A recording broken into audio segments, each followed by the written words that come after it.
Happy Showcase Sunday, everybody. And this week's Showcase Sunday, we are talking digital. We have got the most amazing Joe Makepeace who is the AV Solutions Specialist at Nibble. And Joe, welcome to our Showcase Sunday. And introduce yourself, who you are, what you do, and why you do it. Cool. So hello everybody. Hope you've had a good weekend. So my name's Joe Makepeace. I'm the AV Solutions Specialist at Nibble.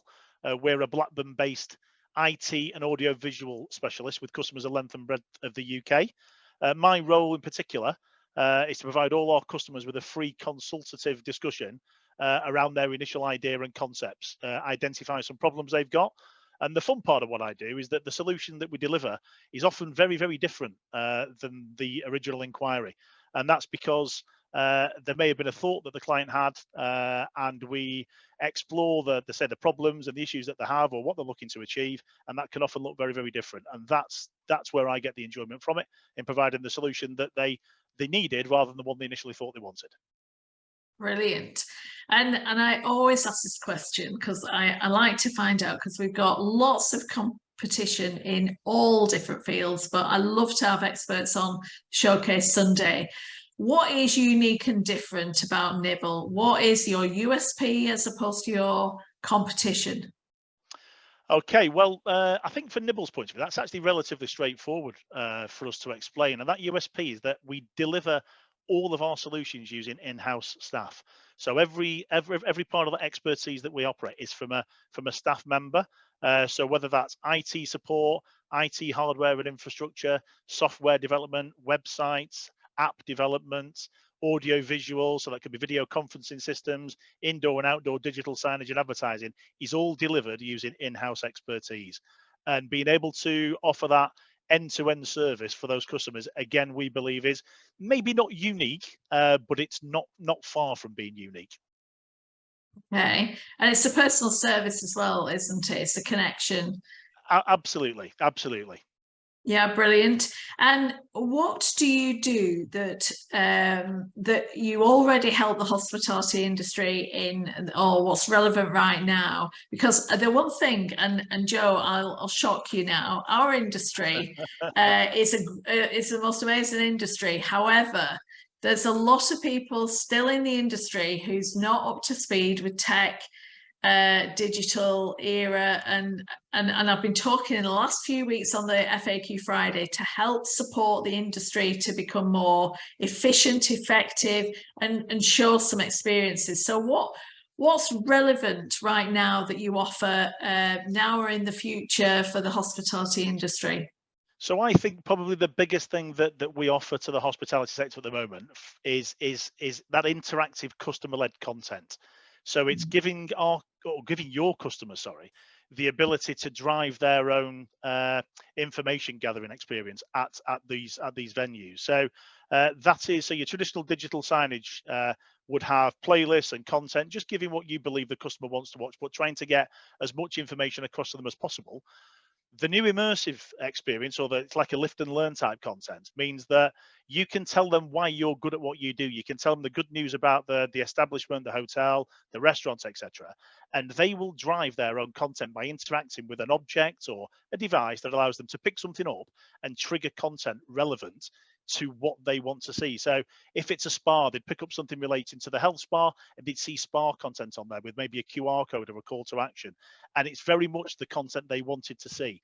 They could then put it down, interact with something else, but you could also then capture the information and the data about how many people interacted with those things as well. So which are your popular services? Which are the popular deals that you've got on there as well? So I think that would probably be the one that is probably good value. So it's a really good value. It can be retrofitted to existing hardware, but it allows a very, very different and emotive experience for your customer to experience. They drive it, and there's that little bit of intrigue and mystery as to how did that just happen? How have they done that as well? So again, they're almost slightly excited about what's just happened, and they're driving that content for themselves. So that would be the one that I would say is the thing at the moment that is relatively straightforward to do, relatively easy to deliver, and would give the best experience for your customers. And is it like a plug and play, Joe? Is it something that you put a chip in, or what Yeah, happens? so absolutely. So the way it works is effectively there's a media player, for want of a better description, and then there's a trigger. So there's a trigger device that would effectively attach, stick to a knob. It's only very small. It's about the size of a sort of a 10 pence coin, something like that. Mhm. Would basically be applied to a device, whatever that device is. Could be a bottle of wine, it could be a stone if it's Reiki or something like that. You would then attach it to it. They'd pick it up and it would trigger content on the player. So basically, there's a receiver. It knows the particular thing that you've just moved has got content associated with it, and then it delivers instantly the content on the display in front of you. Wow, I'm guessing it would also retain information of how many of those objects were picked up, what kind were picked up, and who by, maybe. Exactly. Yeah. So again, if you wanted to take it to the next level, so absolutely, the data is captured in terms of how many times each object was interacted with. So it basically counts that information for you. That'll be over an hour, over a shift, over a day, over a week, etc. So it gives you a good idea as to who's interacting with it and which ones they're interacting with. But again, from a digital signage point of view, you can actually then start to be more intelligently driving content as well. So based on the demographic of the person, based on their, are they male, are they female, what age bracket do they fit into? So you can have content set in the background based on effectively an AI trigger that says middle-aged man just walked in front of the screen. I'm going to deploy specific content for that individual. And if the person that comes in next is a 20-something female, the content will be different for that individual as well, based on what it thinks you want them to see. So again, very much a nested playlist type scenario, but delivering on point content for the ideal client, hopefully what they want to see. Brilliant. And that's so important, especially in the industry, more than ever now, because everybody's looking for experience rather than just the old adage of dinner, bed, and breakfast and a bottle of wine. It's now, well, what experience can I get from there? Brilliant. Now, as always, and these are always the exciting bits. What are your 5 top tips that you can offer the industry right now whilst they're waiting to give you a call or speak to you or work with you? What are your 5 top tips, Joe? Okay, so only 5. I So yeah, know. that'll be good. So we'll keep it to 5. So I think, as we mentioned at the beginning, so Nibble offer a full range of IT, managed IT, audio visual services, so right across the board. Uh, the first top tip would be to utilize our free independent review of all your IT and AV services. So that is free of charge, no commitment. We will happily discuss, talk through everything that you need to look at, whether that's hardware, infrastructure, software. So that would be tip number 1. Uh, Tip number 2, again, it's relevant, little bit topical as well. It's about cybersecurity. The top tip was don't wait to sort out your cybersecurity until it's too late. We hear too many tales these days of phishing attacks, of ransomware attacks. At least be knowledgeable of what the risks are. So we're happy to advise people of what the risks are. We can help mitigate some of those risks as well, but at least move forward in the knowledge of what the risks are. So don't leave that till it's too late. No, and My just sorry, a quick, go on. just a quick Yeah. one. Sorry, Joe. Yeah, and that's so important. A big group of hotels, IHG, got cyber attacked a few years ago now, but it really took down the booking systems, a whole lot. They really had problems with it. And that cost them a lot of money. So it is worth making sure that your cyber security is hot and up to date and spot on. We hear too many horror stories that are happening all over different industries at the moment. No, absolutely, and again, it's worth bearing in mind. People, good insurance companies out there that will offer cover for things like cybersecurity, but they will want you to have things in place before they offer that cover. So it is an insurable risk, but you need to take those precautions to make sure that risk is mitigated to a certain degree, which can only be a good thing. So putting those things in place can only be a good thing. So the third top tip I've got, again, this one revolves around digital signage, particularly. So again, digital signage, it's about displaying information that your customers want to see. And from our point of view, it's all about the content. Forget the hardware, forget expensive screens, expensive displays, expensive management systems. The content has to be good. Fabulous content looks great on a mediocre display, but it genuinely doesn't work the other way around. So you could have tens of thousands of pounds worth of equipment in place, but if you literally don't have the right content on there, it will look really, really poor. So that would be tip number 3. Tip number 4, if you're ready for it. So tip number 4 would be to spread the cost of any hardware purchase using monthly payments, or indeed leasing, if that's an option to you. Those recurring fees feel better than large capital outlays. And again, we can discuss various projects, but it also might allow you to do things in advance of before you save the cash, and before that capital has been saved up and technology may have moved on, indeed. So Yeah. so that's certainly something to bear in mind. And the 5th one is, I think we sort of touched on before about the thing that's hot for customers at the moment, which is customer-led content. Simple triggers, great content. So let your customers drive the content. It needn't be expensive, it needn't be overly complicated, but allow them to feel like they're in charge of their experience, delivering their own content. And if you do that, I think they'll keep coming back for more. Absolutely. And you can see, you know, when you've got all this data, you can see the return on investment as well. You can see what it's delivering. It's interesting. We were talking earlier, and I spoke at the NEC in Birmingham a few years ago about adding AI before anybody realized about ChatGPT and before anybody knew about AI. And I said, you know, simple things like recognition, registration, recognition, so that you can say hello, good morning to the guests, or good afternoon to the guests, and what their favorite items are, what they're requiring, you know. And you can get a lot from AI with regard to your guest experience. And you're right, content driven by your guest is so powerful. It's gold dust. 100%.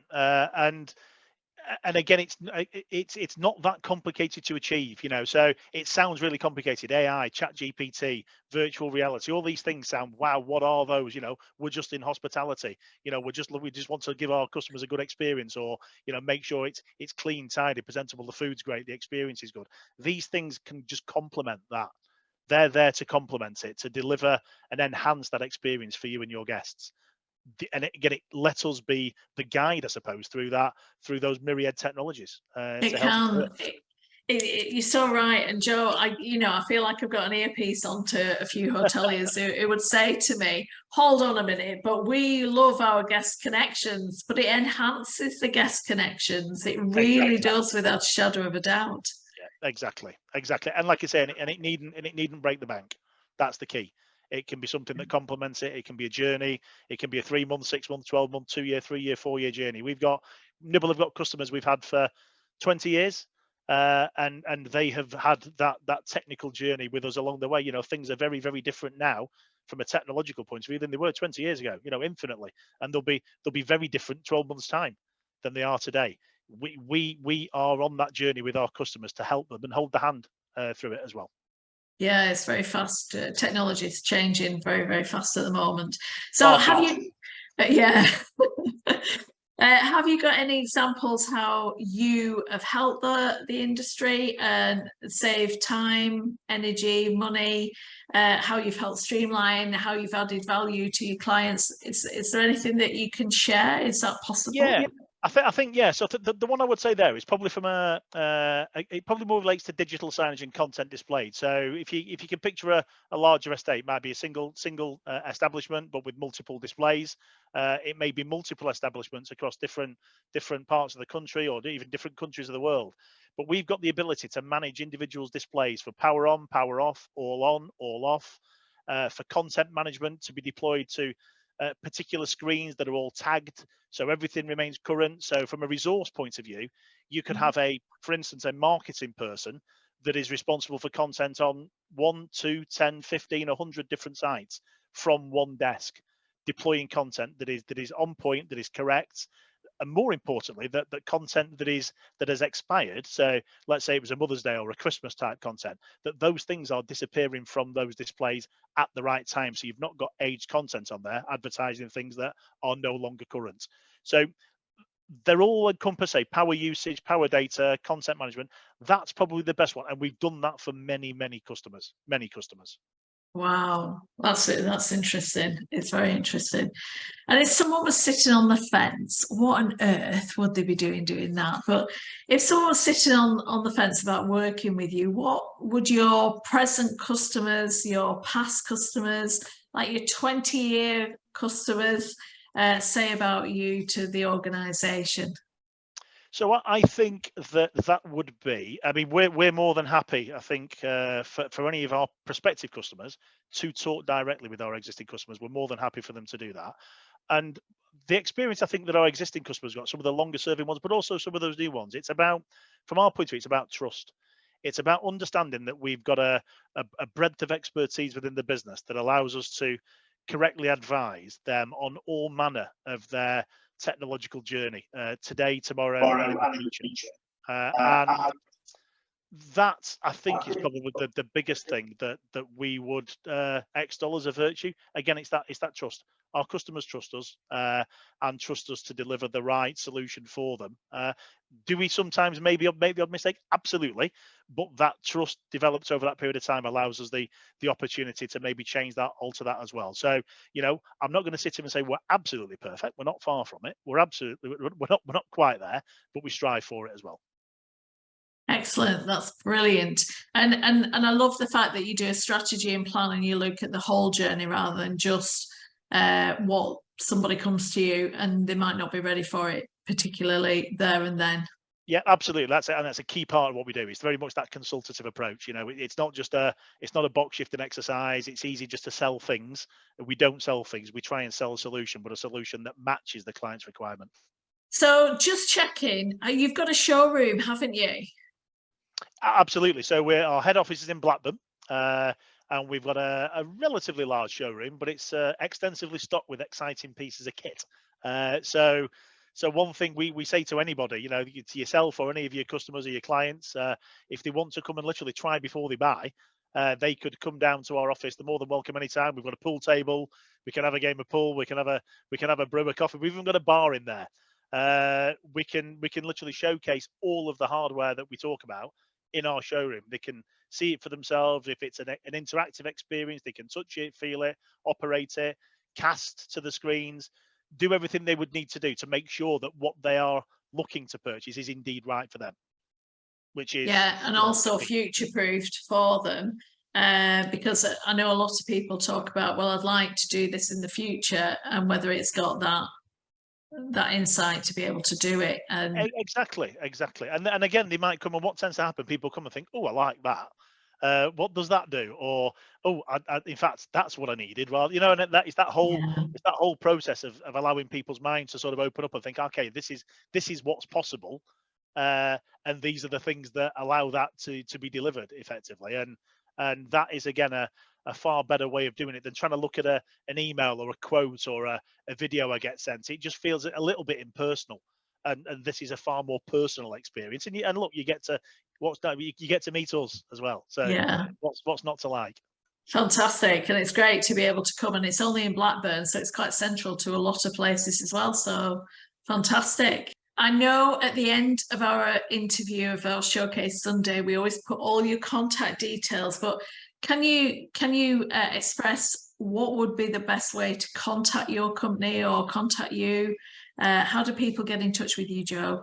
Yep. So I would say there are a number of ways, but the simplest way, we're very much a people-based organisation. So I'd much prefer it if people called us to speak to us, either dropped us an email, a telephone call, or you could use our website. So my email address is a relatively straightforward one. It's joe at nibble.co.uk. The telephone number, I'm sure that you can share with the client, that would be either direct or to our sales office. I'm happy to take any call about any particular technology. And then what we will do is we'll determine from that initial consultation or initial conversation, do I need to involve any of my colleagues in that conversation? So if it might be software development, app development, I might need to bring a colleague on, or I might pass it in entirety to that colleague, but I'll be the first port of call. Brilliant, brilliant. And it's really important to understand that it doesn't matter if you're a small business, it's worth a conversation. And it doesn't matter, if you're thinking about, AV for a couple of rooms or anything, it's worth having that conversation, isn't it? 100%. Like I say, we do a retrofit piece of kit to an existing display that is really exceptionally good value. So we're in the very very low end from an AV cost point of view, but we also deal with multinational clients that have got 10, 12,000 employees and everything in between. So there literally is that we'll take a call from anybody. We'll advise them honestly. We'll always be frank about budgets and things like that, but happy to call even if it's just advice. Happy to do either. Brilliant, and help to take our industry on the next level. That's the plan. Digitally. Fantastic. Well, it's been an absolute pleasure, Joe. Thank you so much for joining me on this Showcase Sunday. No. May I wish you all a very happy Sunday and a happy weekend. Thank you, Joe. No problem. Enjoy your Sunday, everybody. Take care. Thank you.